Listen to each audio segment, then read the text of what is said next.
Mode, adapted by Betty Davis from the novel by Patricia Moyes.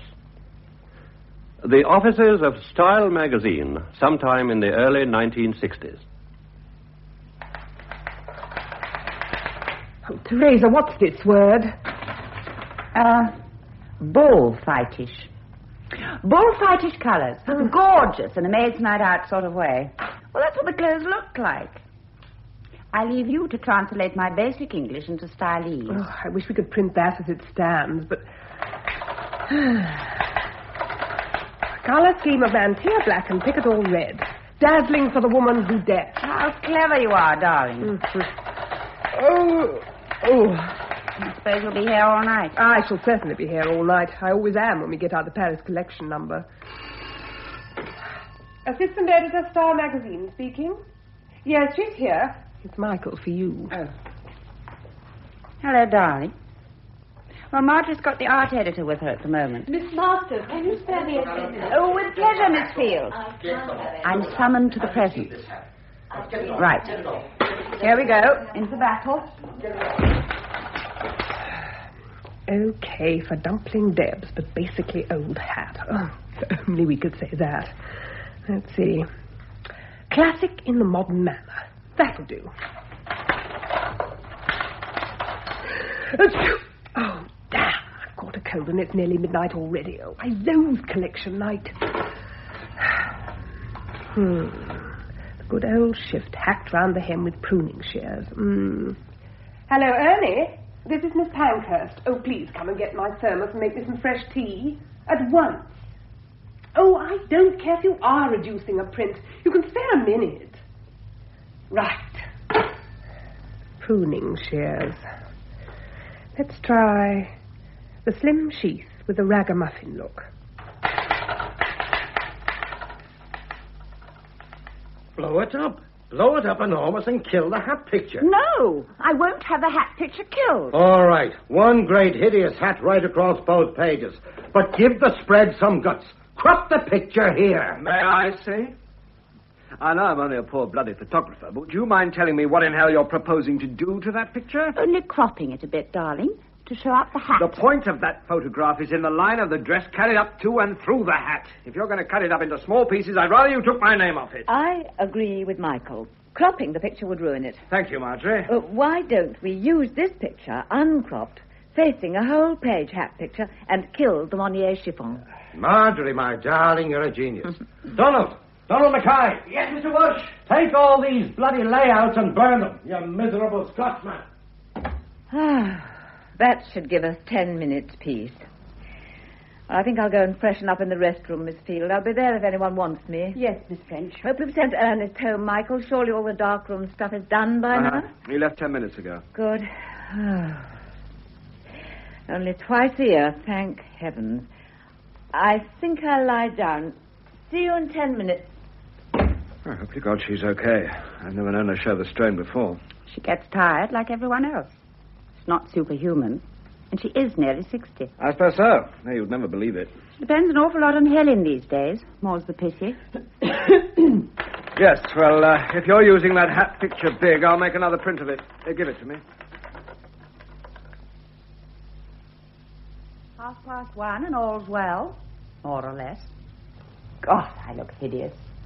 What's the taxi situation? No luck so far, I'm afraid. Miss Field's been trying for 20 minutes. Our managing director's across the road having dinner at the Orangery. How do you know? Well, that's his car, isn't it? The dark grey Bentley. Yes, that is Mr. Goring's car, but I hardly think we can descend on his dinner party to catch a lift. There are rather too many of us. And he has his own guests to look after, no doubt. Oh, Miss Field, any luck? No, Miss French, I'm so sorry. I've tried 7 different ranks. I could go back to the beginning and try the first one again. Oh, don't let's mess about. Let's get a hire car. They're all dead.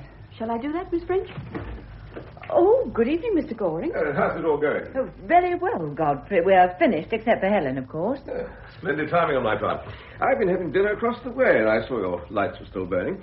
I think champagne will be in order, don't you? Oh, that's very sweet of you, Godfrey, but No arguments. You'll all come with me in my car to Brompton Square for a mild celebration, and then Barker will drive each and every one of you home. Now, how many hours are there?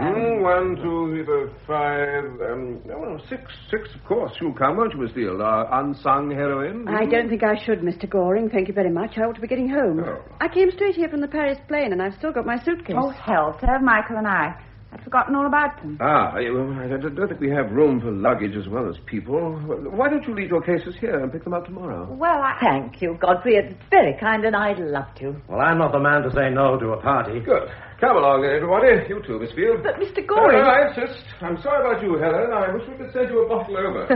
That might not be a very good idea. I've got to stay sober. Helen's tipple is tea on collection night. Coming, everyone. Good night, Helen. Where's your deadline? The messenger's calling for a copy at 7. We're ordering your health, Helen. You do that. Good night. Good night. Good night, Helen.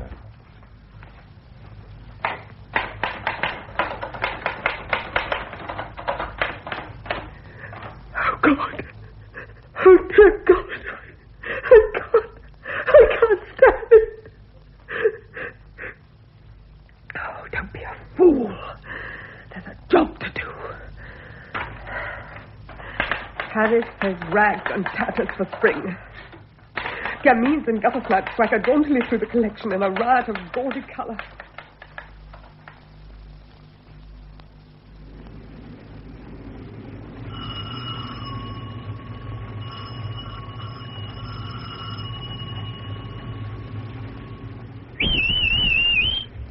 Morning. Anything wrong? Oh, look, I've got to collect some urgent copy, and they're all asleep in there. I've got to get in. Ah, it's okay. I've got a key. You the doorman? That's right. Just coming on duty. Oh, be quick about it, will you? Ah, don't you worry. Come in the warm.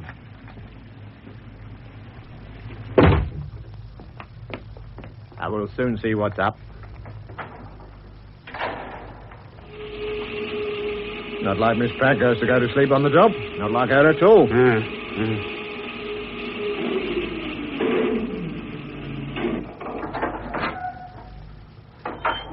Just a minute. You wait out here and I'll have a word with her. You'll get your copy, don't worry.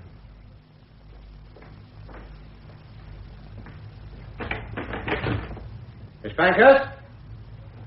Yeah, what the hell's all this mess? Miss Pankhurst? Yeah, wake up. Wake. Oh, my God. What is it? Hey, what's happening? Quick, get the police.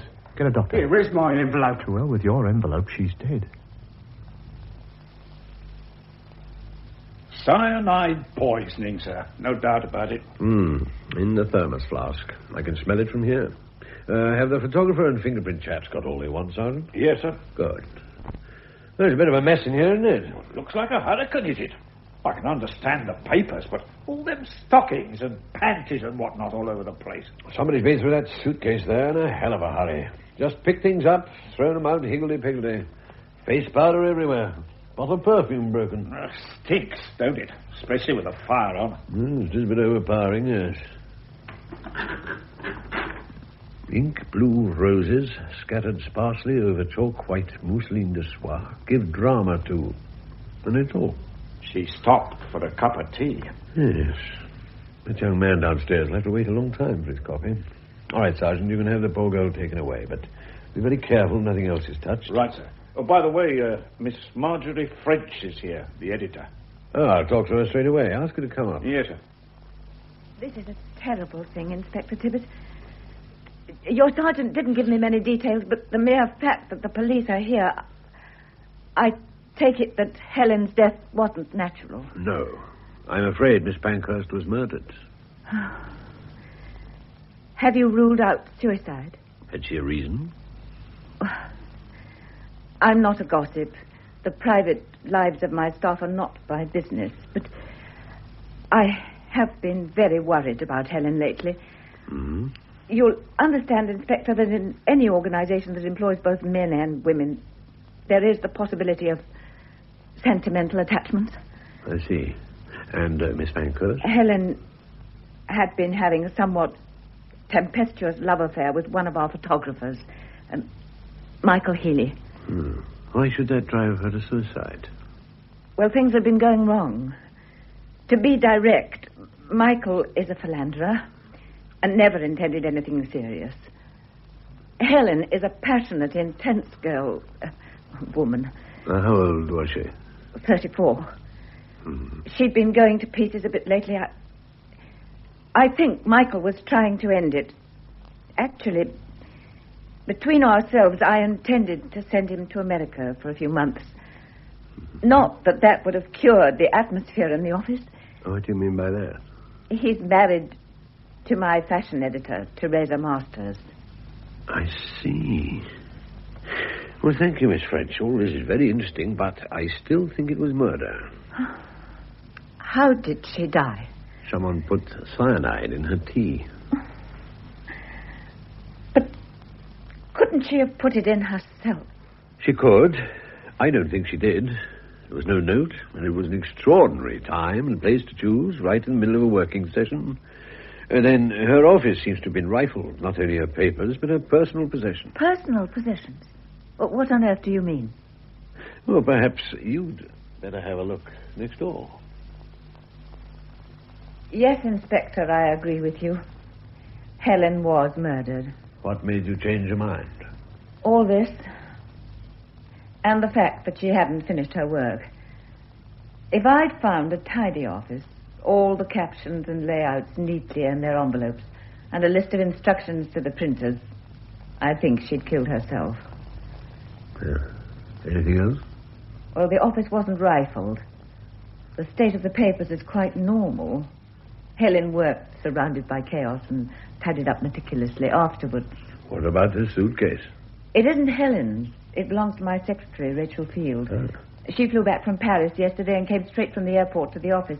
She must have left her case here because of some idea about the sanctity of my office. Well, why didn't she take it home with her? Because of Mr. Goring, our managing director. Hmm? He looked in and invited us all back to his flat for champagne, but he had no room in his car for luggage, so he suggested it should be left here overnight. The invitation did not include Miss Pankhurst. Of course not. She stayed here to work. So you all went back to Mr. Goring's flat? Yes. 2 other friends of his were there. Nicholas Knight, the dress designer, and Horace Barry, the manufacturer. We had a glass or 2 of champagne. Then Mr. Goring's chauffeur drove us home. All of you? Except for Nicholas Knight and Mr. Barry. Mr. Knight used his own car. Oh, and he gave a lift to Miss Field as he was going in her direction. They left a little before the rest of us. Then the chauffeur dropped Teresa and Michael in Chelsea and took me onto Sloane Street.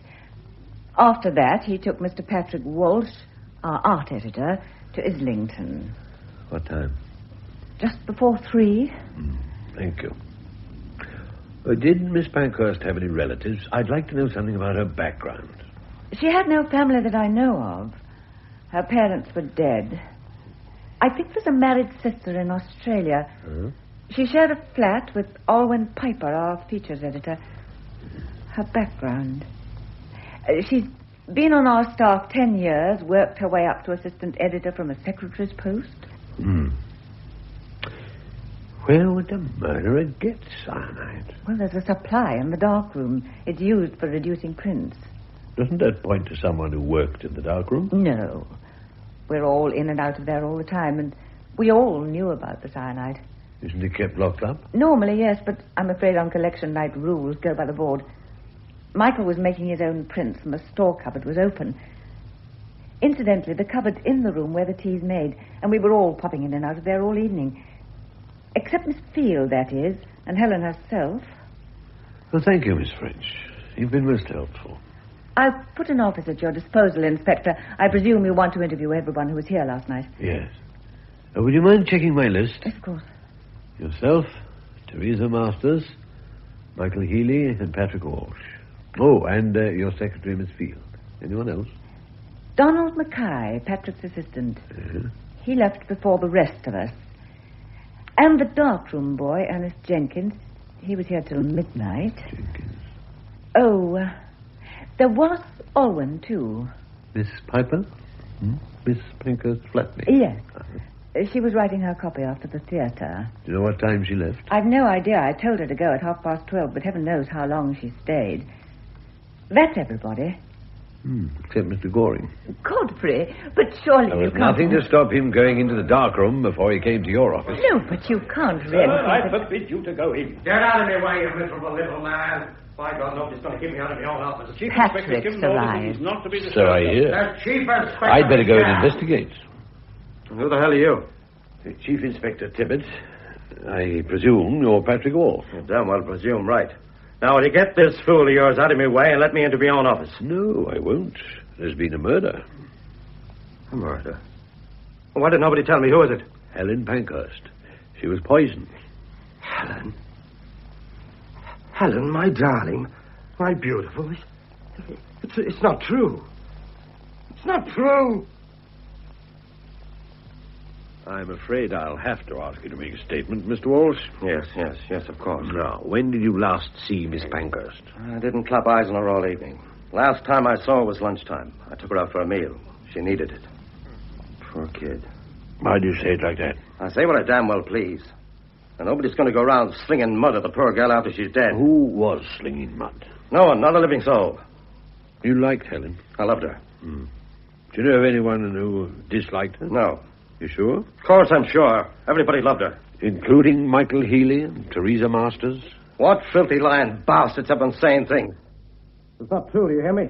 Not a bloody word of it. I have no idea what you're talking about. You know damn well what I'm talking about. I'm not saying another word. You can't make me. Oh, very well, we'll leave it. About the cyanide, I suppose you know where it's kept. I know where the dark room store cupboard is. Oh, will you show me? All right. This way. This is the store cupboard. Everything's kept here. Unlocked. Poison, is it? Yes? I'll have to take it for fingerprinting. Well, since it's empty, I can't see any objection. Whose luggage is that over there? Fraser and Michael. They came back from Paris last night, straight after the last collection was shown. Did you know Miss Pankhurst's thermos flask by sight? Oh, everybody did. Terrible battered old thing. It's never parted from her on collection nights. Did you notice it standing around unattended at any time? Well, it was here by the store cupboard all night. I suppose Ernie made Helen some fresh tea and then forgotten to take it to her. We're all suspect. Any one of us could have slipped cyanide into it. And don't ask me how I know. The poison was in our tea. You as good as told me. Agreed. Now, tell me about the party at Mr. Goring's last night. Oh, damn silly business.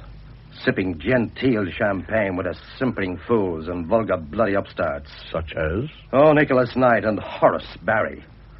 Oh, Godfrey may have to be civil to them in the name of the great God advertising, but I don't see why we... Just tell me what happened. Well, we had a glass of champagne and made hideous small talk, avoiding tricky subjects. Then I got fed up and so did Michael. And we began being fairly damn rude to Knight and Barry. Oh, in a subtle way. Subtle? I see. Anyway, they soon had enough and went off. They gave Rachel a lift, and the rest of us went to... Well, what did you mean by tricky subjects? Nothing that would interest you. Oh, most things interest me. Well, I'm damned if I'll tell you, you bloody nosy Parker. Perhaps we'd better have another talk later on, when you're in a more reasonable frame of mind. Reasonable? In all this madhouse, I'm the one reasonable Please character... go away. What? Please go away. Now.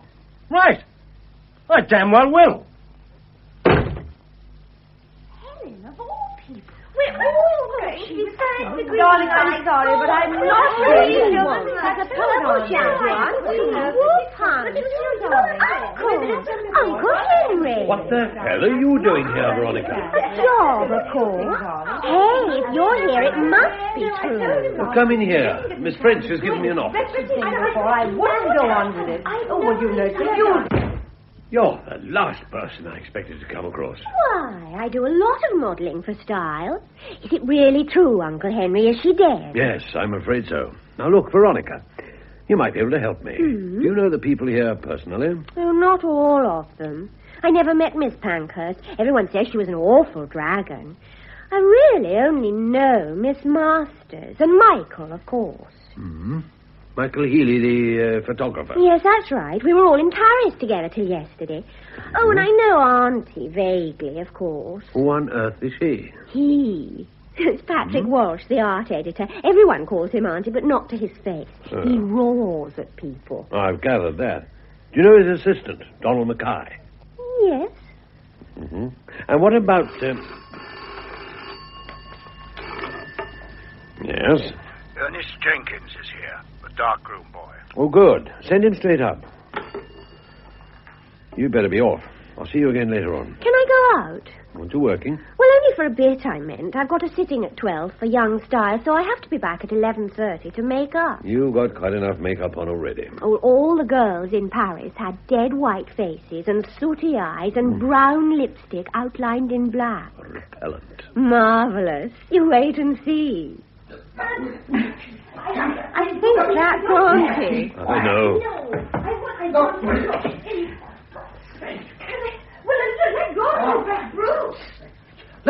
Listen to me, you imbecile. I'm going in, now let go. What's all this? Come in, Miss... Piper. Almond Piper. and Mr. Walsh. What is it now? I'm trying to save this lunatic girl from making a fool of herself. The sergeant said for me to come up. Ernest Jenkins. I know he did. I'm sorry, I'll have to see you later. Wait outside, I'll call you. Okay. Now, Mr. Walsh, will you please go away? Well, don't say I didn't warn you. Do you want me to go, too? Yes, please. Goodbye.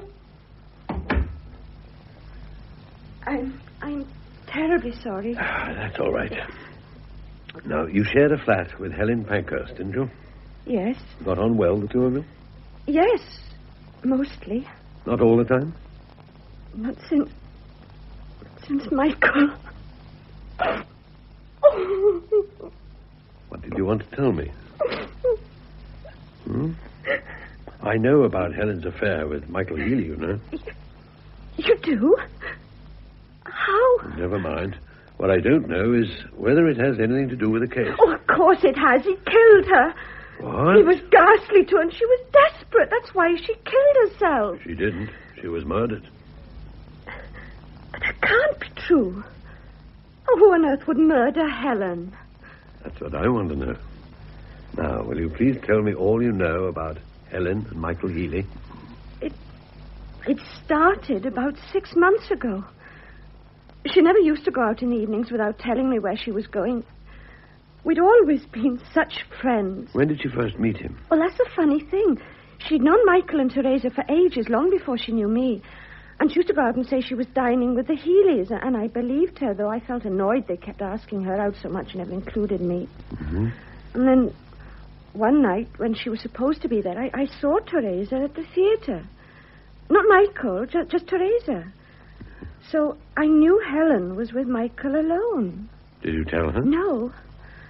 I just asked after Teresa when she got back, and she said, oh, she's fine. She cooked us a wonderful dinner. So naturally, she said it. I'd never known she was lying.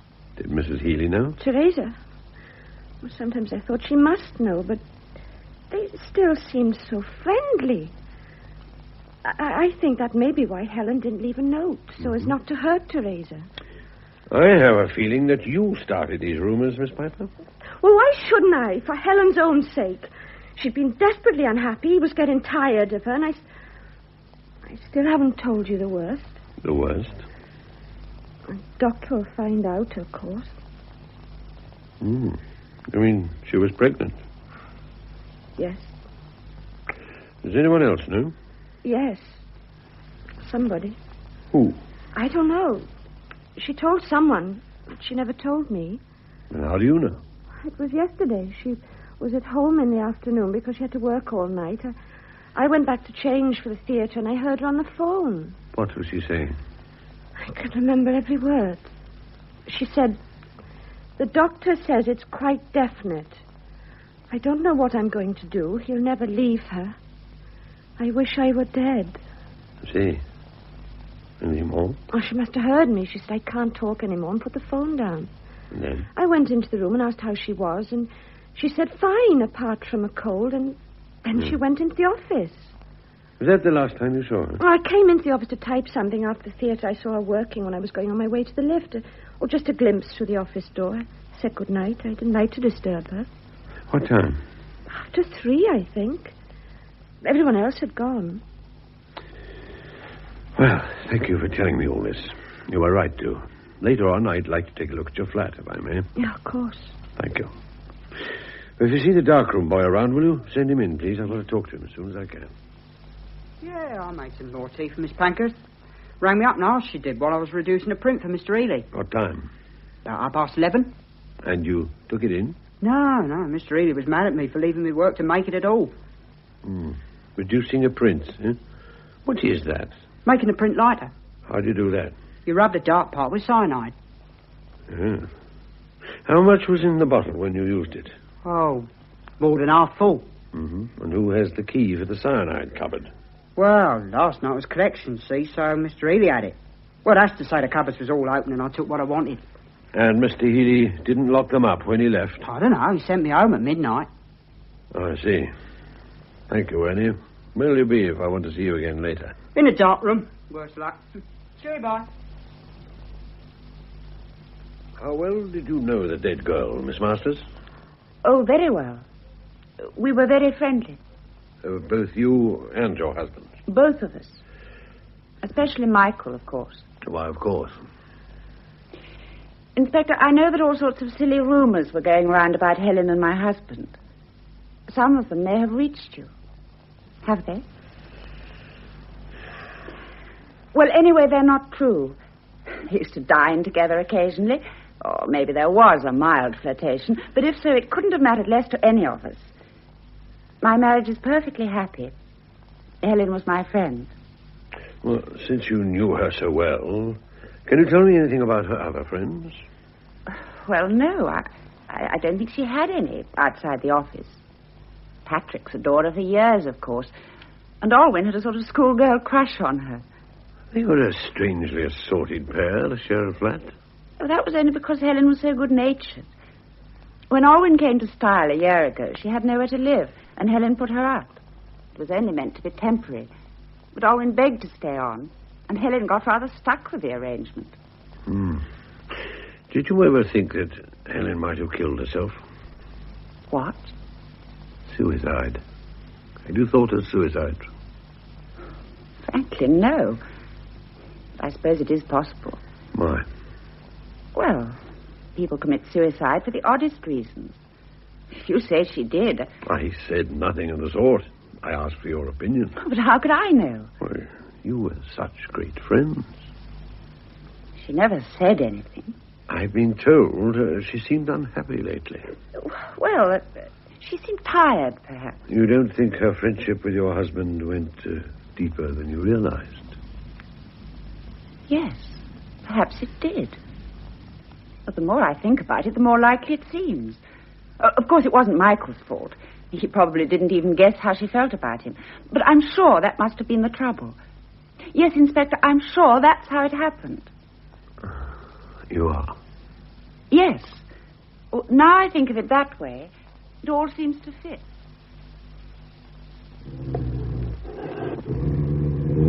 No, that blasted teacher's no good down there. No point in having a wild animal in the shop unless we can see it. And he makes the bloody thing get up and prowl towards the camera. Oh, I don't like to, Mr. Healy. Go on, Poppet. Walk easy. Yep, that's marvellous. Hold that. Little smile, Veronica. Head to the left. That's it. Wonderful. Yeah. Now kick the beast again. Oh, I didn't kick him, just sort of prodded gently. Push, push. No, it's no good now. He's gone to sleep. Oh, never mind. Leave it alone for the moment. At least it's quiet and I've got to reload. Ernie, reload. Okay. Ah, there you are, last. For God's sake, do something with this animal of yours. Of mine? For the next reel, I want it standing up. Can it rear on its hind legs? I'm afraid I... Oh, here she is. Here, I've been looking everywhere. Do you know there's a policeman downstairs? Well, how's my beauty, then? Here, I hope she's been a good girl. She's been a bit fractious lately, constipated. Off her food, you know. Oh, she's been as good as gold, haven't you, Poppet? Oh, I wouldn't tickle her ears, miss. Right, let's get on. Veronica, darling, more to the left a bit. Fine. Now, I want the cheetah up on its hind legs like a heraldic beast, looking out left. Here, I say, that's asking a bit much. I always ask a bit much, and I usually get it. Yeah, well, perhaps if I stood on that ladder holding a bone up... I don't give a damn what you do, so long as you're not in the picture. Yeah, well, I've got a bone. Here, no, beauty, not yet. Here, is this ladder all right? As safe as houses. Yeah. This high enough? High up, beauty. Yeah, that's fine. Take the train of the dress sweeping out of the frame on the right. Yeah, fine, thank you. Splendid. Hold it, everybody. Come on, hurry up. Yeah, that's splendid. Lovely. Here, we've got some winners here. Fine. Right, everyone. 5 minutes break. Oh, really? Can I have a word with you, Mr. Healy? If it's about the cheetah, go and talk to Miss Field. She booked it. No, it isn't. I'm from Scotland Yard. Oh, good God. About Helen? Yes. Look, I can't see you now. I'm in the middle of a sitting. You've got 5 minutes, and this is urgent. I want to know the truth about your relationship with Miss Pankhurst. Is this an official interview? It's official, yes. I'm not taking down what you say, if that's what you mean. I see. Well, what do you want to know? I told you. I can only say that anything you may have heard was exaggerated. We were good friends, nothing more. You knew, of course, that she was pregnant. What did you say? She was pregnant. She can't have been. She was. God, I suppose it was possible, but I never thought... God, how awful. I gather she hadn't told you. No, she hadn't. Poor darling Helen. You still deny that you were lovers? Huh? Oh, doesn't seem much point in denying it now, does there? Good. Now, is it true that recently you had been trying to break off the relationship? There was nothing to... Well, I mean, she must have taken it more seriously than I did. It wasn't important in your life? Well, no. I gather you went home last night, leaving the poison cupboard unlocked. Yes, I suppose I did. I still got the key in my pocket, as a matter of fact. Pretty careless, wasn't it? No, you don't know what this place is like on collection nights. Mm-hmm. When did you last see this bottle of cyanide? I didn't see it, not consciously. I didn't use it myself. Transferred phone call for Inspector Tibbet. Dr. Broughton. Oh, thank you. Can I... Yeah, take it by all means. The phone's in the office on the right. I've got to get back to work anyway. I really know, darling. Oh, why did it bloody well have to rain today? That dress needs open air and a duck pond. Well, Ernie, can you find a young calf and a 5-bar gate? Hello. That you, Doctor? Yes, I've got a bit more news for you. There you have. Definitely cyanide and definitely administered in the tea. Time of death between 4 and 5:30 a.m. Body aged about 33. Don't prolong the agony. I already know. Know what? That she was pregnant. Pregnant? Don't be a damn fool. The woman was a virgin.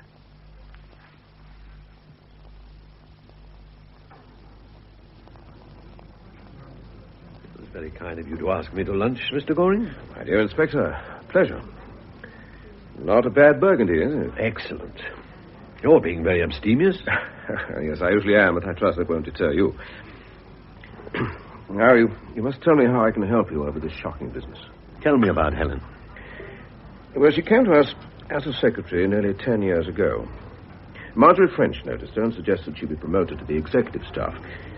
I interviewed Helen and was very impressed. She was an exceptional girl. She became editorial assistant, then sub-editor, and then assistant editor. Had she lived... Yes, Mr. Goring? Well, this is very much in confidence, Inspector, but had she lived, she might have become editor when Marjorie retired. As it is, Teresa Masters will get the job. Is Miss French retiring soon? Well, again, in confidence, she is a sick woman. Her doctors have ordered her to stop work within the next 2 months. Of course, the question of her successor has been under discussion for some time. You see, I believe in promotion from within. So the choice of her successor lay between Helen and Teresa. Marjorie favored Teresa. I thought she was wrong. From that point of view, Helen's death was a great personal tragedy for me. I'd been told she was emotionally involved with another member of the staff. If so, that wasn't my business. Godfrey, my dear, whatever is all this? Oh, I beg your pardon. Hello, Nicholas. I've just seen the paper. I'm shattered. Utterly shattered. Inspector, may I introduce Mr. Knight? Nicholas, this is Chief Inspector Tibbet of Scotland Yard. Oh. I'm delighted to meet you. Mr. Knight is one of our most brilliant young dress designers. I've heard all about you, Mr. Knight. About me? Nice things, I hope. You were at Mr. Goring's house last night, weren't you? Was I? Yes, of course I was. Lovely, lovely party, Godfrey. Yes. Just too terrible to think that we... I must go. Nose to the grindstone, you know. Goodbye, Inspector. Mr. Knight. Yes? I'd like to have a chat with you sometime. Perhaps you could come to the style office this afternoon. No. Come to my salon. I'm terribly busy, you do understand. Of course. Where? It's this building, first floor. Anyone will tell you. Goodbye. Goodbye, Godfrey. Nice tonight. A most talented young man, Inspector. Don't be put off by his somewhat flamboyant manner. People in his business tend to adopt extravagant attitudes. He's a very shrewd businessman, lady. Forgive me, but has he been involved in some sort of scandal lately? Certainly not. Oh, well. I must have been confusing him with somebody else. I know very little about the fashion world. It's a very strange world. Very unusual people, I'm afraid. Yes? Hello, darling. Lorna, what on earth are you doing here? Well, I had to come. I heard... This is Inspector Tibbett of Scotland Yard. Inspector, my wife. How do you do, Mrs. Goring? Better sit down. Have you eaten? Of course not. Pierre, I'll have some smoked salmon and chicken supreme with some chablis. You know, the one I like. Now, darling, tell me all about it. Who was she? One of the walking sticks? Lorna. I always say the style girls look exactly like walking sticks. Straight suits, ramrod backbones, and lacquered hair. I can't tell one from the other. Helen Pankhurst is dead. Oh. Is that the dark one with the big nose? Yes. But what happened? The papers Look, said... Inspector Tibbett and I have to get back to work now. Are you staying in town tonight? Well, it seems a sensible thing to do. Very well. I'll see you at home this evening. Well, I'll come and pick you up at the office. No, there's a police investigation going on. Don't be an idiot, darling. I'll tell you all about it later. Inspector, you coming?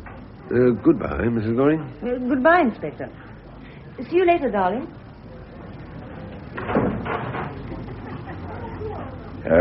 If my wife should come to the office this afternoon, visitors are not allowed, are they? If your wife wishes to come in, Mr. Goring, I'm sure... No. I'd rather she was not allowed in. There you are. I'll tell the sergeant. Thank you. Thank you, Inspector. Thank you very much, Miss Field. A very clear and concise account, if I may say so. Thank you, Inspector. Is there anything else? Well, if you don't mind, I'd like to talk about your suitcase. My suitcase? What about it? You left it in Miss Pankhurst's office, didn't you? Yes. Well, what was in it? Haven't you searched it? Just things from Paris, clothes and so on. Can you think of any reason why someone should want to ransack your suitcase? What? What do you mean? Well, I think you'd better see for yourself. Is Helen... No, it's all right. There's nothing there except... well, we'll see. Come in, Miss Field. Why, my things. How dare he? He? Well, must have been a man, mustn't it? Not necessarily. Now, I want you to check up and see if there's anything missing. Anything at all. What about fingerprints? Oh, don't worry. That's already been attended to. You can go ahead. Everything seems to be here, Inspector. Can I take the case away? Certainly. Not very secure, is it? The lock's weak, and I've packed it too full, I'm afraid. It's liable to burst open. I think it'll stay put now. Miss Field, would anyone else have had an opportunity of putting something into your case in Paris without you knowing? Oh, yes. On these trips, we use our hotel rooms as offices. Everyone keeps wandering in with queries, especially to my room. And there's one person who was there practically all the time I was packing. Oh, who? That model girl, Veronica Spence. Terribly sorry to have kept you waiting, Inspector. I'm desperately busy, as you can see. I don't suppose you can tell me very much, Mr. Knight, but as an interested outsider, your opinion might be valuable. Anything I can do.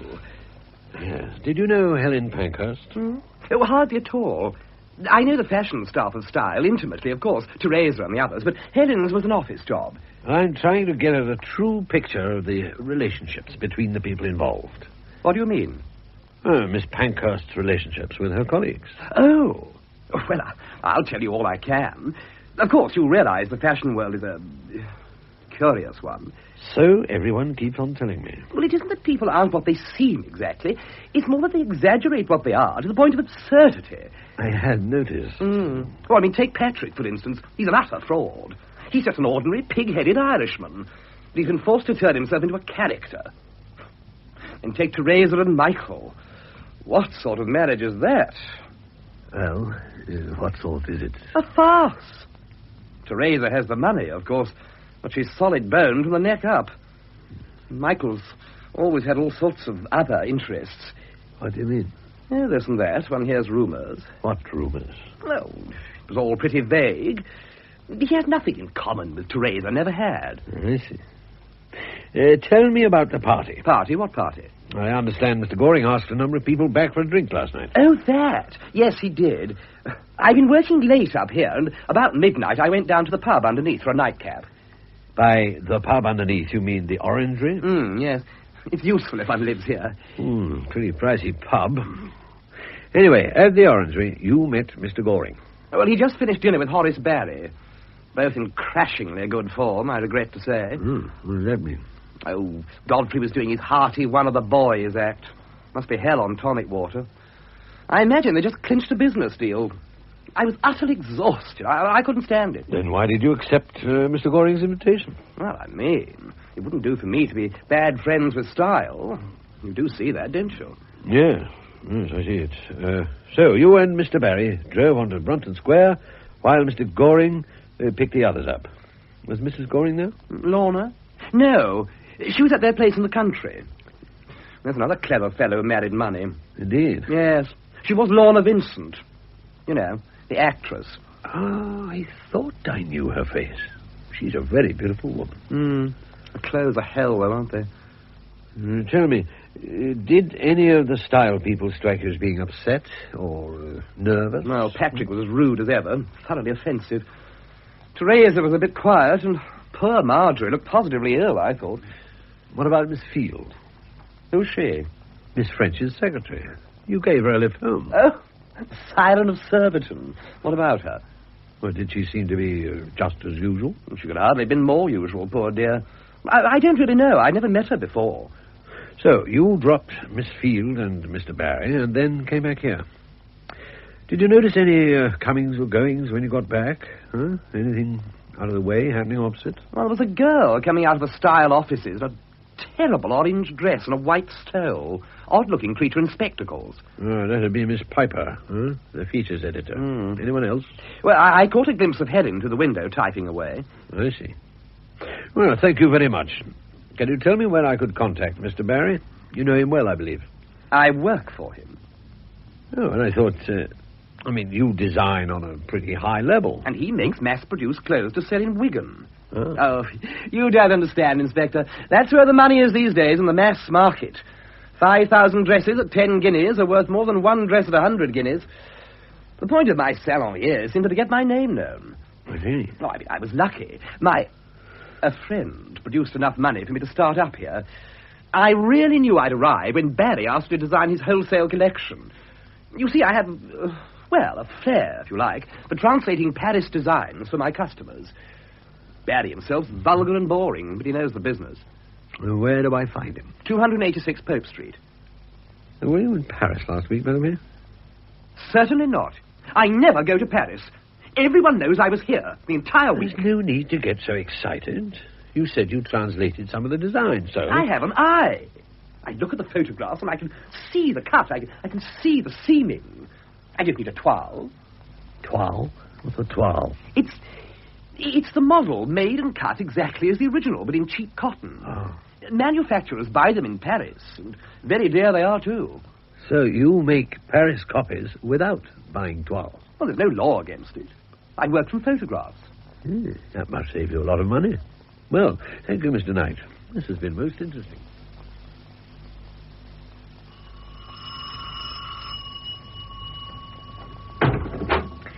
Oh, come in, Inspector. Thank you, Miss Piper.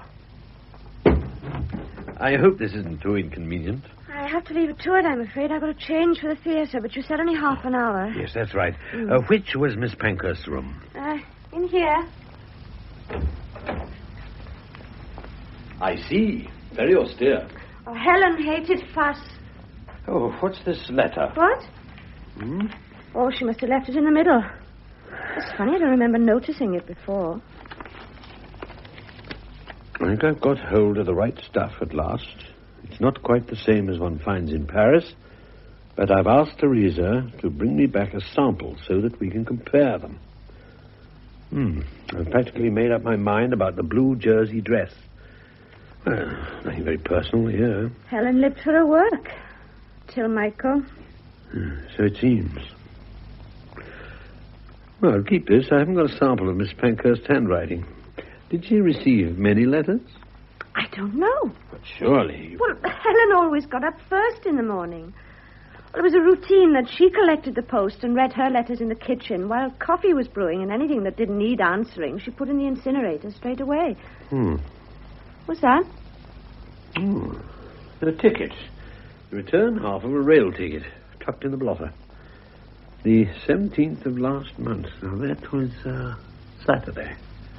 I wonder, did Helen have a doctor in Hindhurst? No, she had the same doctor as me, Dr. Markham in Onslow Street. The 17th.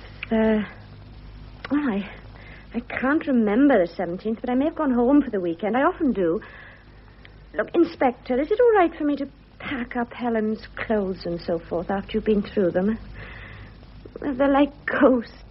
Yes, I understand. Well, I see no objection. Good. Well, forgive me if I leave you to look around on your own now. I must change. Please, Chief Inspector, please sit down. You come about the murder at Style, no? Yes, Mr. Barry. I'm sorry to have to trouble you. Oh, no trouble, Inspector. No trouble in the smallest. Well, obviously you've heard what happened. Well, I've read the papers. Miss Pankhurst was poisoned. Well, I've come to see you because you dined with Mr. Goring on Tuesday evening and went to his house afterwards. I thought you might be able to give me your impression of the people who were there. You know the staff at Style fairly well, I presume? Oh, some of them. Miss French, great lady, great power. She does me honor to come twice a year to my big collections. Miss Masters, too. She knows fashion, but not always do we agree. Your taste is for the readers of Style, I tell her. Very good. But me, I have to sell also to those whose taste is otherwise. But wait till she sees my new Nicholas Knight range. Oh. This party on Tuesday night, you all went back with Mr. Goring. What happened then? Now, let me see. There was a lady there I'd not met before, a Miss Field. I felt sorry for her because she's, how you say, out of her ambience. So I speak to her about cats, of which we are both very fond. I see. You enjoyed the party? No, I did not. Such rudeness. Patrick Walsh and Michael Healy. That young man should keep to his camera. With it, he's a genius, but does that give him the right to insult me? Did anyone mention Miss Pankhurst? I don't remember. We didn't stay very long. Why? Because Walsh and Healy, they call me vulgar. I put good money in their pockets. What for they complain? So, I go and speak of cats to poor little Miss Field. You left early, I gather. I did. I was happy when Nicholas suggested and Miss Field. When she go and collect her things, this man Walsh come up and insult Nicholas. How did he insult him? He say, "You think you get this report of Style, you little..." He used a very bad word, Inspector. Yes. Then what? He say, "I can tell you, some of us don't like what you do. Me and Helen, we know about you, and we're after you, you and your friend." What was Knight's reaction? Well, poor boy, he was without words. Such untruth. Then Miss Field come back, and we go. I see. How well do you know Mr. Goring? For business. We respect each other. Do you know his wife? The beautiful Lorna. Yeah, I meet her when I spend the weekend at their country house. At Hindhurst? Hindhurst? I don't know. It's at Virginia Water. Oh, stupid of me. Yes, I was mixing him up with someone else. Mrs. Goring is a very striking woman, isn't she? She's a spitfire. Oh, she leads him a dance, but he's crazy for her and he's happy. Perhaps it's good for a man who's a god in his business to be only a puppy dog in his home.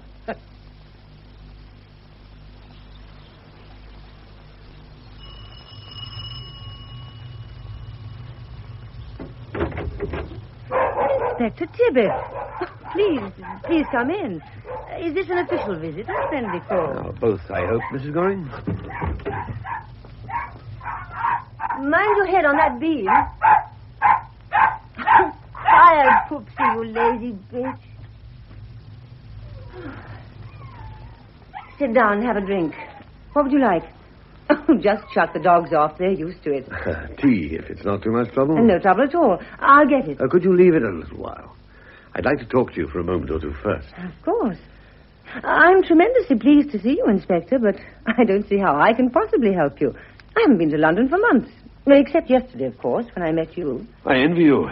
It must be pleasant for your husband, too, to get away from town. Oh, Godfrey hates the country. He lives in the London flat and only comes down at weekends. His work keeps him in town, of course. A lot of people commute every day from here, don't they? Oh, Godfrey doesn't.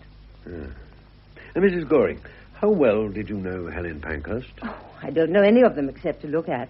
Godfrey doesn't approve of wives who butt into their husbands' business lives, and neither do I. Isn't it lonely for you here? Oh, I've got my Mrs. Adams. She cleans every morning, and the dogs.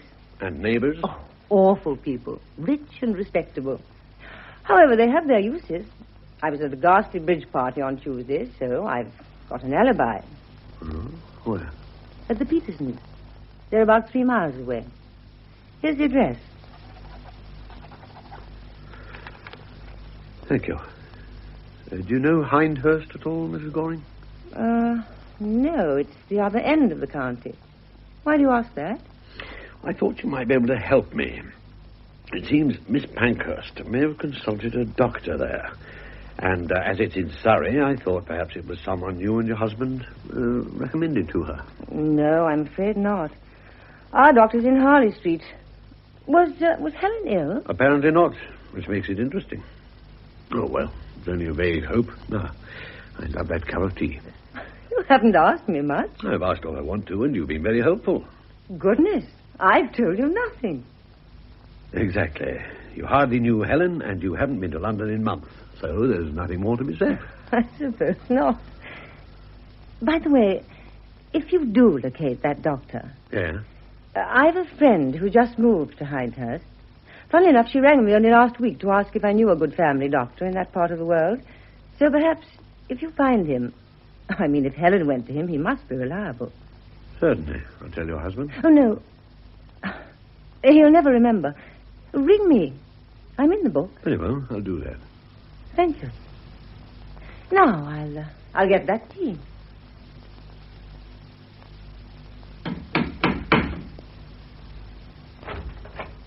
Oh, come in then, me boy. Come on in. It was good of you to see me at this hour of the night, Mr. Walsh. You didn't give me much choice. Well, come on, in here. This is my studio. It's everything, in fact. Not much more to the flat. Well, sit down if you can find a chair. Well, this is a beautiful room. It's a workroom. Have a drink. Thank you. I will. Can't offer you a choice. You can have Irish whiskey and like it. Oh. Here you are. Thank you. Well. Helen telephoned you the night before she died, didn't she? What if she did? Any law against it? Why didn't you tell me? Well, you didn't ask. What did she say? Nothing much, just a friendly call. Just listen to this. The doctor says it's quite definite.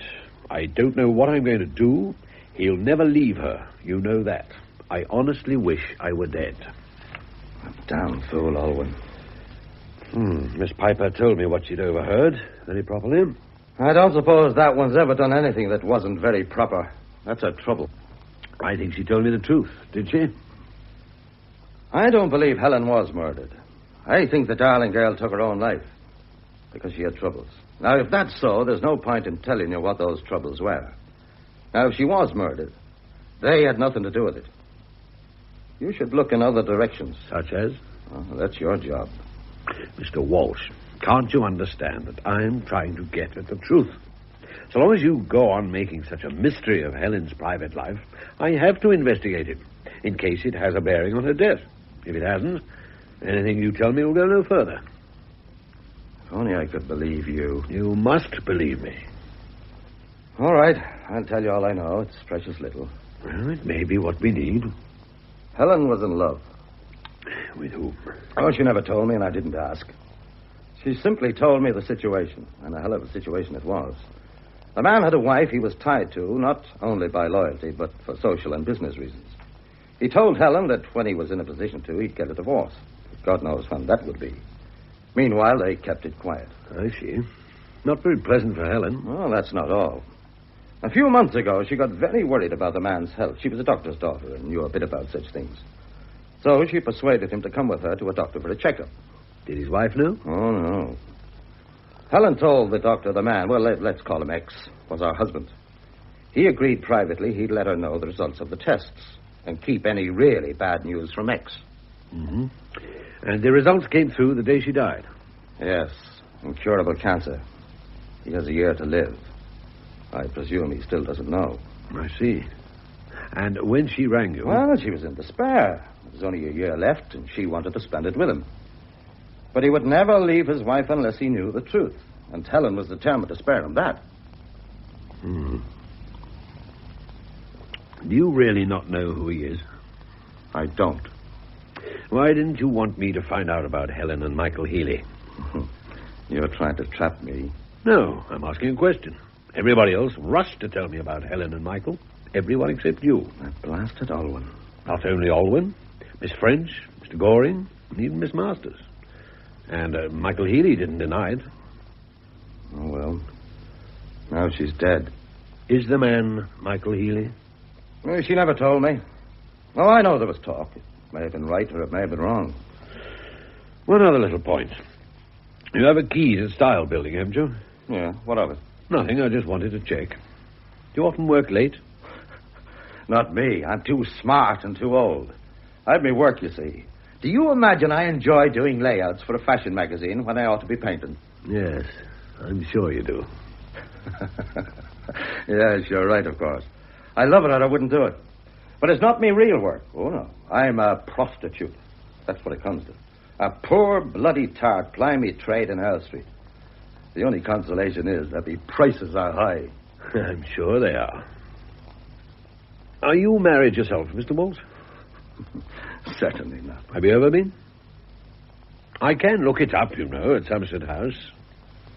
Now, you wouldn't want to make trouble for an innocent man that might have been foolish in his youth.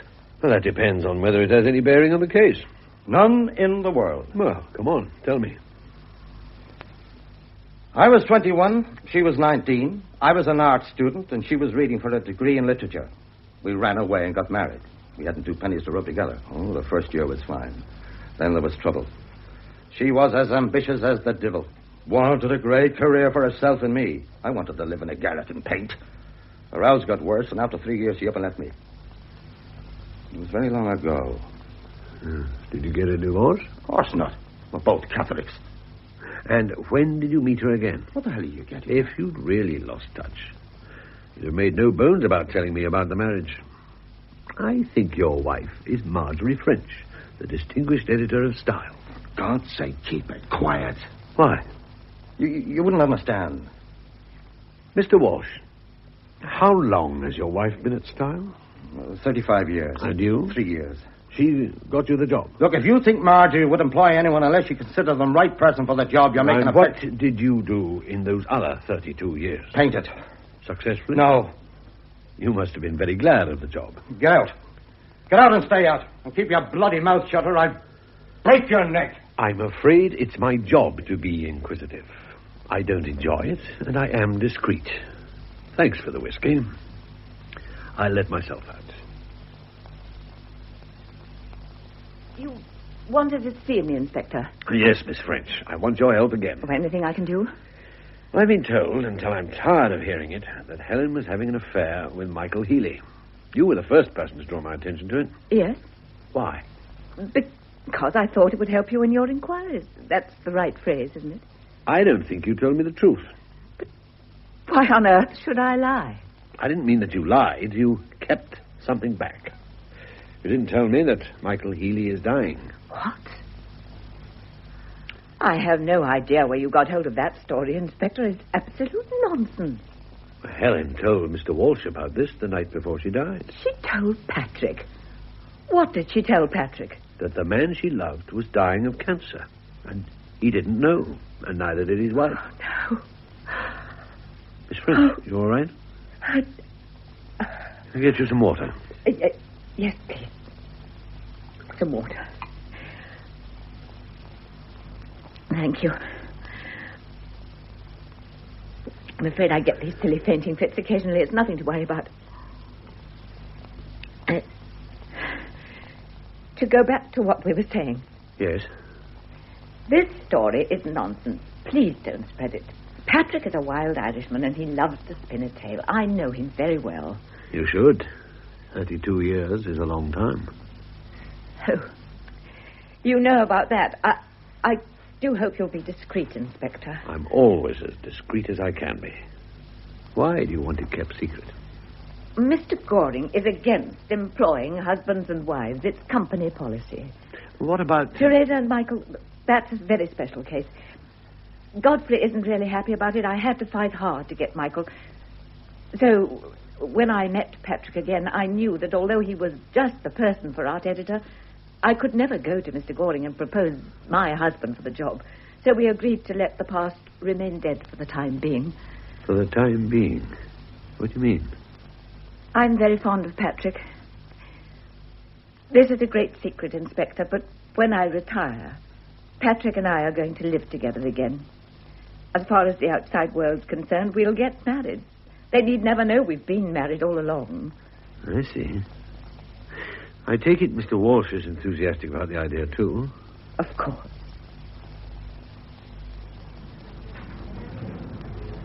But, Nicholas, I am always frank with you. So why are you not frank with me? I haven't the faintest idea what you're talking about. You've been listening to gossip. Well, even Godfrey's been hinting. Gossip? Hinting? No.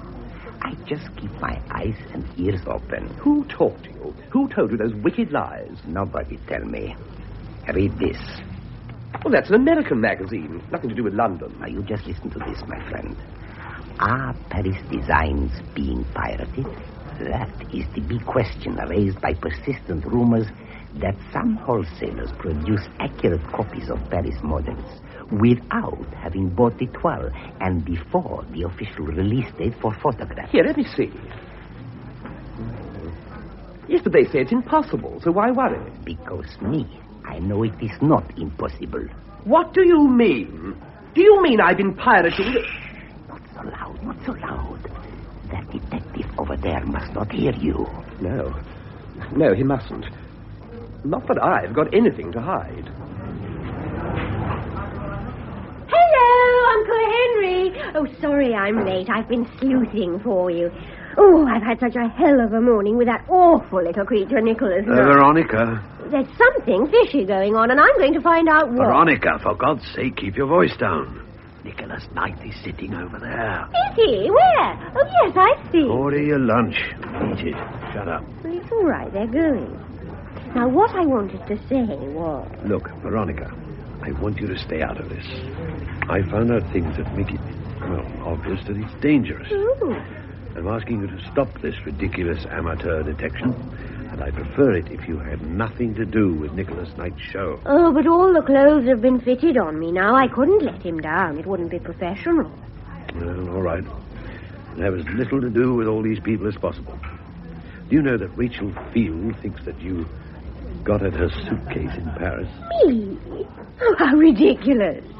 Did someone ask you to slip anything into her case? Anything, however innocent? No, I never went near the wretched case. Could anyone else have got at it? Oh, I don't think so.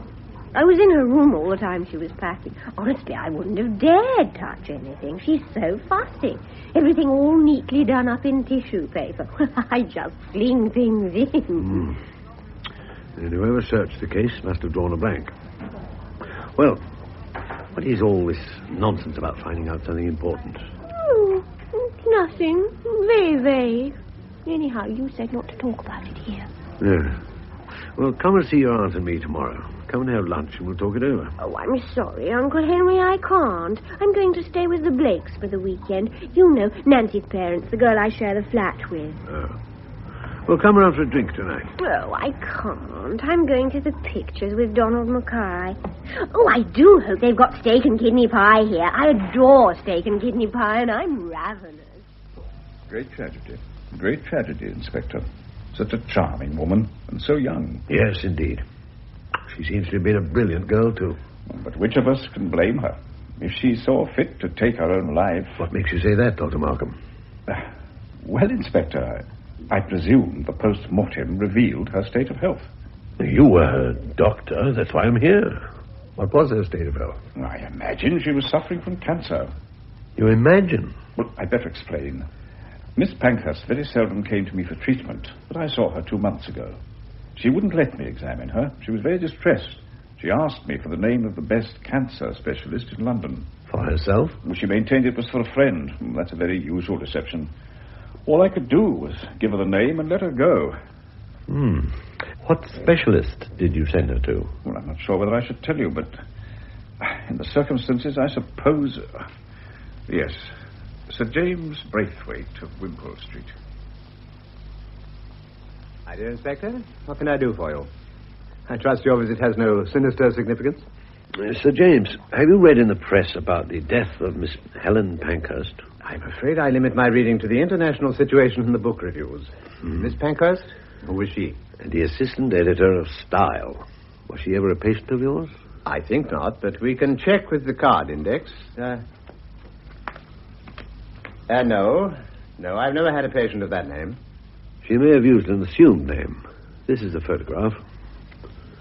You recognize her? Yes. Who was she? Mrs. Charles Dodgson. She was not my patient. Her husband was, and still is. Oh. What was your diagnosis of his condition? Well, really, Inspector, I hardly think that... I'd better tell you that this is a murder investigation. Murder? Oh, I thought you meant... No, that would have been out of character. She was a very brave woman. Well, please, tell me your diagnosis. Inoperable cancer. He had a year to live. Did you tell him? No. His wife particularly asked me to keep it from him. Let's see. Oh, of course, how stupid of me. His card isn't here. Mrs. Dodgson, when she telephoned, emphasized that her husband was only free to see me at weekends.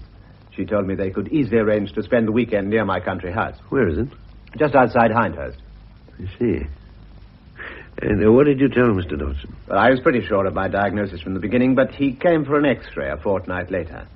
I told him he probably had a stomach ulcer, and he went away quite happy.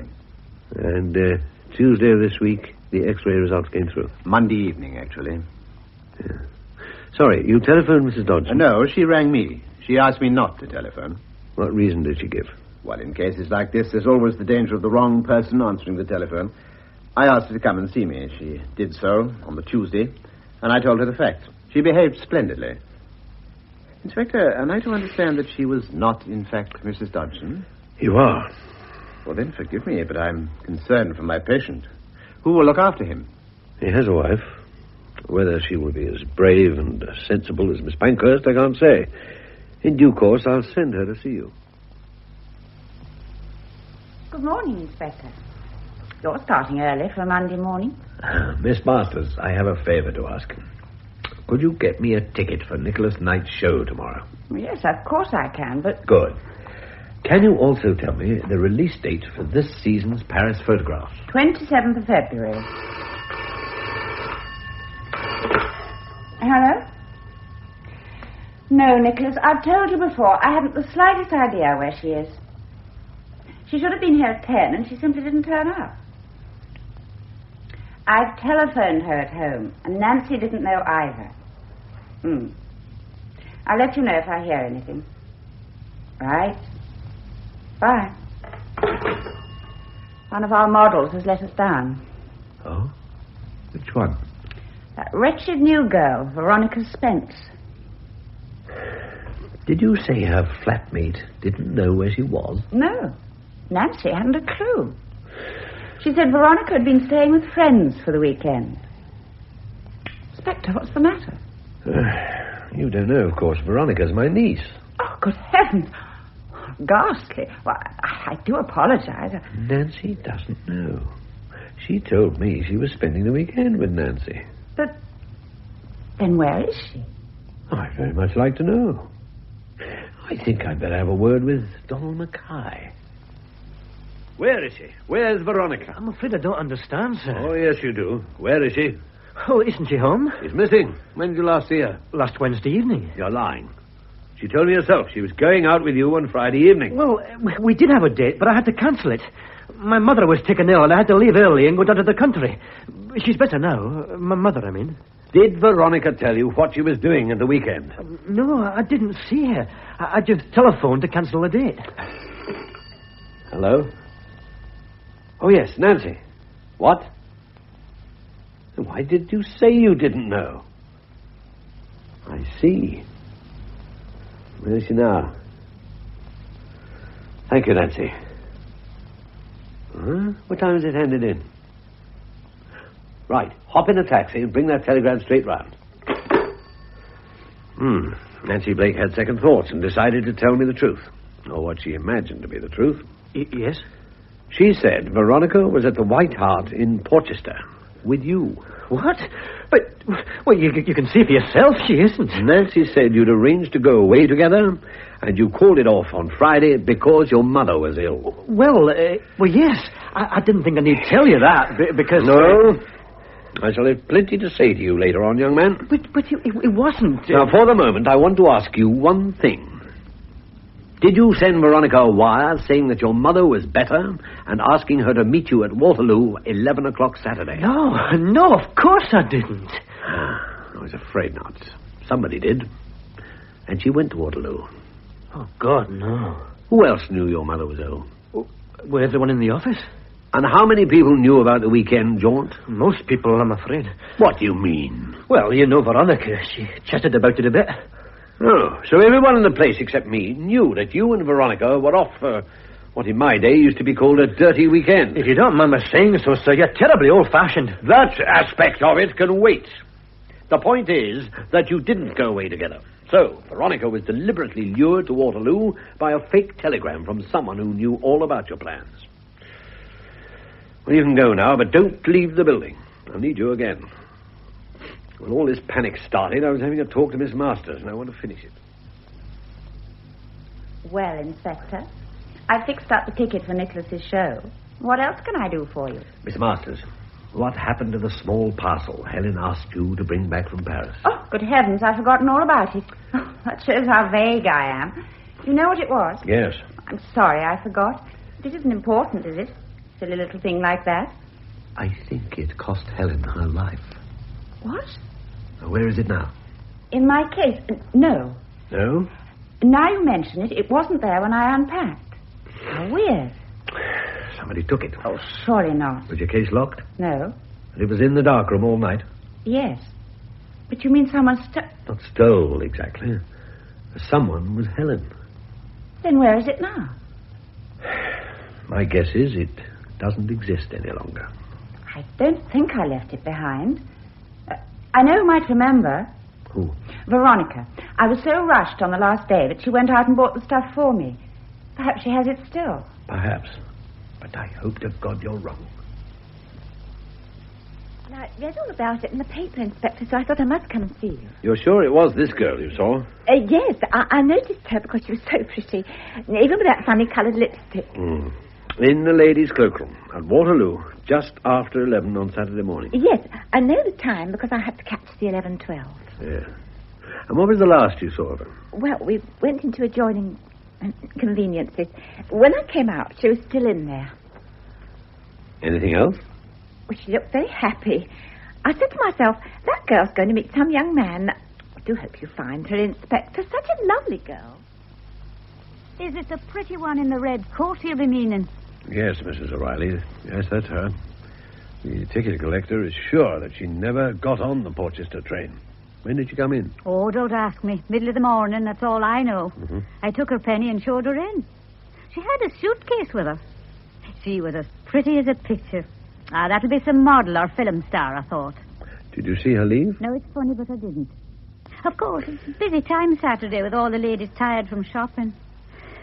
She must have slipped out while I was attending to some other lady. Yes. Yes, I suppose she must have.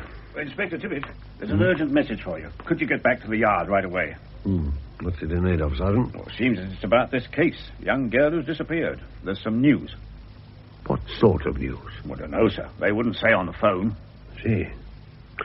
Well, thank you, Mrs. O'Reilly. Oh, you're welcome. If you remember anything else, please get in touch with me. I will. All rather macabre, isn't it? Not a very happy send-off for Nicholas's show. What isn't? Oh, I didn't see you. I just meant all this tragedy of Helen? Oh, Helen. Is there any news of that missing model girl? Not as far as we know. Oh, a terrible nuisance. I've had to reorganize my show entirely, but entirely. Well, if there is any news, we'll soon hear it. The inspector's coming over. What? What's he doing here? Didn't I tell you? He asked for a ticket. Maybe he's developing an interest in haute couture. Good afternoon, Inspector. Good afternoon. Look, this seems an odd time and place to choose, but I feel it's only fair to tell you all before the official announcement, as you are all involved in a way. Is it bad news? Yes. Veronica? Yes. She was found under a haystack near Hoxton in Essex. She'd been strangled. Oh, my God. Essex. Whatever was she doing there? The spot she was found was only a few miles from the home of Donald Mackay's parents. Donald? Yes. Didn't turn up at the office this morning. My God, a murdered little bastard. Have you got him? Not yet. He's disappeared. And are we to assume he also killed Helen?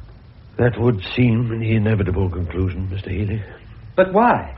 I can't go into all that now.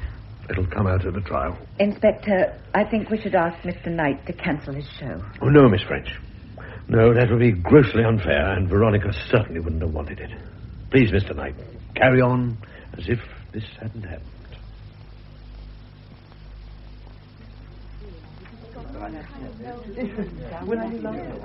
Number 74. Forget-me-not.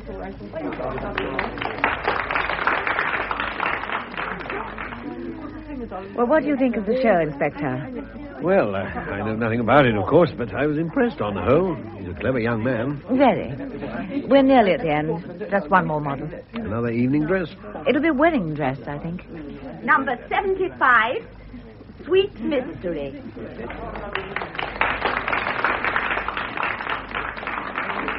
Oh, you are right. Now, this one is beautiful. Will we see the bride's face, or will she stay veiled? I expect there'll be a dramatic gesture when she gets to the end of the catwalk. Veronica! Oh, but she's dead. Don't come near me. She's dead. I came to give you this, Miss Masters. It's what Helen asked you to bring from Paris. Veronica! Of course, Miss Field can tell you all about it. She told me when I helped her to pack. Rachel! You lying, cheating bitch! Inspector, there's your murderess. She killed Helen. Nicky, you fool. It's a trick to catch us. Rachel Field and Nicholas Field, otherwise Nicholas Knight. I arrest you both for the willful murder of Helen Pankhurst. And I must warn you that... Leave Nicky alone. It was me. It was me.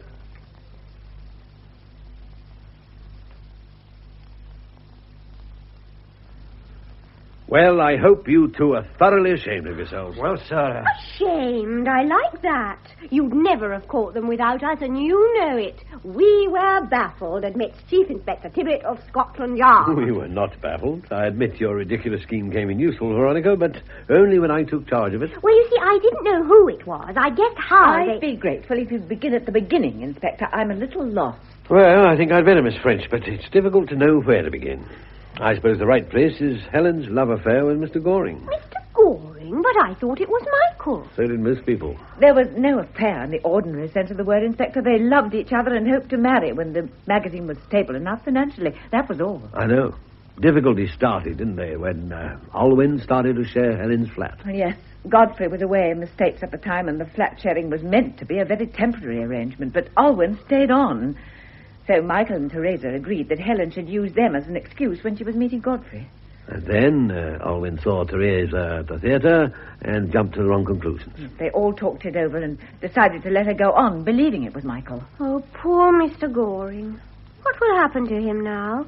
His wife loves him. I don't think she's been as much in the dark as everyone imagined. She tried to get out of me the name of Helen's doctor. I have a feeling that she'll nurse him devotedly as long as she can. But then Helen's murder... It was nothing to do with her love affair. I first guessed when Veronica told me that Rachel Field was a meticulous packer who wrapped everything up in tissue paper. Tissue paper? But what Exactly. When Helen was killed and Rachel's suitcase rifled, there were things scattered all over the office, but not a shred of tissue paper. Huh? Whoever went through the case had removed it. And Rachel herself never commented on its absence, so she was involved somehow. Then some writing appeared on a piece of paper that had been blank before. Where? In Helen's flat. An unfinished letter on her blotting pad. invisible ink. Yes, that's what Helen asked Teresa to bring back from Paris. She'd guessed how the designs were being pirated, and she and Godfrey wanted to check that it was possible. Do you mean that the tissue paper Yes. was used... On the tissue paper in Rachel's case were traced paper patterns of the pieces of a toile, with sewing instructions in invisible ink. Rachel had come home, unpack, and send the sheets to Nicholas Knight. We had only to hold them in front of a fire, and there were his Paris models. I still don't understand, Inspector. Who stole the tissue paper from Rachel's case? Its rightful owner. What? At Goring's party, Patrick had too much to drink. He said to Knight, whom he loathes, Helen and I know what you're up to, or words to that effect. Knight was rattled. He and Rachel had a talk, and they decided that she'd better go back and collect the case. Nothing sinister about that. She'd simply walk off with it. Of course. She let herself in with her own key. She got as far as Helen's office, looked in, and stopped dead in the shadows. Well, Helen probably hadn't even noticed, but Rachel's case had burst open and the tissue paper was sticking out, with the markings on it showing clearly in the heat of the fire that Helen had switched on. Oh. And on Helen's desk, a bottle of invisible ink from Paris, which Helen had taken from Teresa's case. So Rachel went to the darkroom and got the cyanide? Yes. She put it in Helen's thermos, wiped it clean of fingerprints, and slipped away. Then she saw Nicholas and told him what he must do. He must watch Helen from his flat window. Watch her? Do you mean he could Yes, see? he saw her die. He told me himself he could see Helen working. Once she was dead, on Rachel's instructions, he was to go to the office and remove the tissue paper and the invisible ink. He did exactly what he was told, but he was in such a panic, he never thought to leave everything looking normal. If he'd only repacked the case and shut it, he'd never have known. Have they confessed? They've filled in the details. But why then? They're such an unlikely pair to work together. Rachel was Nicholas's sister. What? But they're not a bit alike. Well, there is a resemblance, actually, once you know. Rachel financed him when he set up in business. They kept the brother-sister bit quiet because of Goring's attitude to relationships in business. I checked with Somerset House yesterday. In fact, I had got most of this when my idiot niece decided to take a hand. Well, it was a very bright idea, I thought. I suspected Nicholas, but I knew he must have an accomplice because he never went to Paris. So I went round saying loudly I knew he was up to something, and then dramatically disappeared. And Donald was to watch Nicholas' place like a hawk until the accomplice turned up. A sillier idea I've seldom heard. Oh, seems to have succeeded in deceiving a lot of people, but how did you do it? Well, we were going to Portchester to disappear, but then Donald's mother got ill, so we thought up a much better plan. He went home on Friday, and I sent myself a telegram so I could show it to Nancy. Oh, I acted so suspiciously. I hope the man at the post office remembered me. I couldn't have done more if I'd stood on my head. Well, anyway, the telegram came, and I showed it to Nancy and went to Waterloo. And when I was safely locked in the loo there, I changed into my old blue suit and took off all my makeup and put on some Woolworth spectacles. Oh, and I let my hair down. This I'd guessed. Why? You left hairpins all over the place, and a face tissue covered with mascara, and that terrible brown lipstick. That plus the fact that everyone knows you're going in and no one knows you're coming out. Yes, I know. I thought I'd been pretty clever. I simply took a tube to Liverpool Street and a train to Hoxton and had a lovely long weekend with Donald's parents, who are sweeties. I stayed down there on Monday. Well, then, you see, Miss French, it was all up because they saw the papers with pictures of me all over them. I had to tell them everything, and then they went and rang Uncle Henry at Scotland Yard, and he wasn't there. I was collecting your hairpins from the ladies' lavatory at Waterloo Station. Oh, good. Anyway, Uncle Henry came back and rang the Mackays and was absolutely furious. I thought the telephone was going to explode. Then a nice policeman from Chelmsford came and smuggled me out. We drove to London like a whirlwind, with me hidden on the floor under a rug and the siren going. It was fabulous. And then I got smuggled into the back of Nicholas Knight's place. Oh, that was rather awful because some people had to know, but not Nicholas. And the girls were dead scared. I had a lot of helpers. Miss French was one. Miss French, did you know? No, I knew nothing. Your uncle asked me to bring Miss Field to the show. I had no idea why. Oh. Well, I must go, Inspector. I have a lot of work to do and no secretary. Oh, I'm glad it's finished now. Tell me something. Was it necessary? Necessary? What do you mean? Well, how talented was Nicholas Knight? Why, he's brilliant. Nicholas is a very gifted young man. I think your first choice of tense was the right one. So he'd have got there in the end without any of this? Probably. He just wanted a shortcut. A shortcut. How many murders have been just that? Helen is dead. Knight's career finished. And none of it was necessary at all. Greed and folly. They'll always be with us, I suppose. I'd probably be out of a job if they weren't.